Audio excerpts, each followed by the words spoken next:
Ayon sa NBI ay tumutugma umano ang mga pahayag ng aktor sa nakaraang paglilitis nito sa kanya at kapansin-pansin sa mga opisyales ng NBI ang taliwas na pahayag naman ng modelong si Denise sa mga CCTV na tila balisa ito at paiba-iba ang kanyang pahayag hunggol sa kaso. Pero bago ang lahat ay huwag niyo po sanang kalimutang mag-like, share, subscribe at i-click ang bell notification button para lagi kayong updated sa ating channel.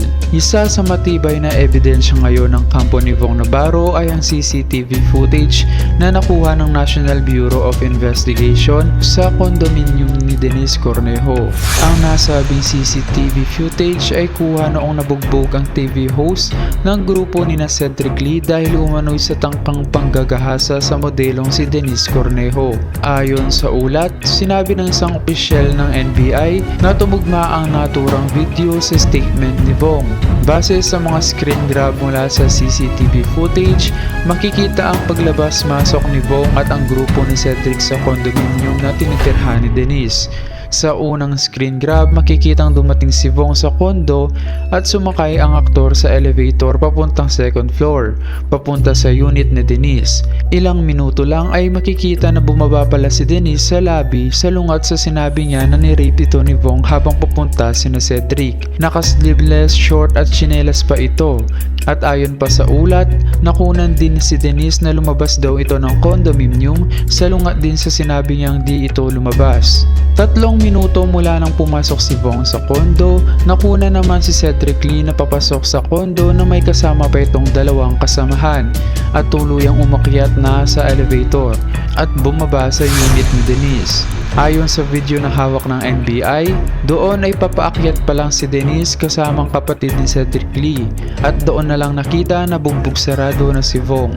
Matapos bugbugin ang mga ito ay doon na bumaba ang lahat pati ang aktor. At ang nakakapagtaka ay parang dumami ang bilang ng mga ito.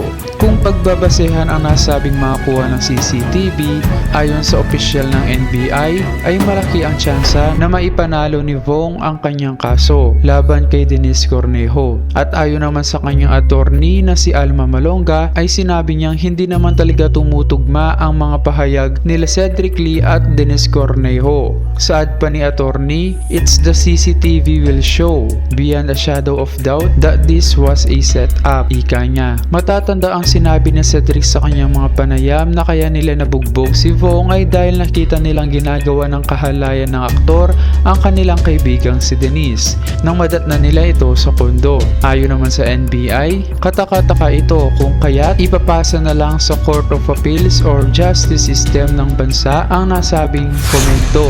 Kung nagustuhan niyo po ang ating kwento ay huwag niyo po sanang kalimutang mag-like, share, subscribe at i-click ang bell notification button para lagi kayong updated sa ating channel. Dito lang sa PH Trending.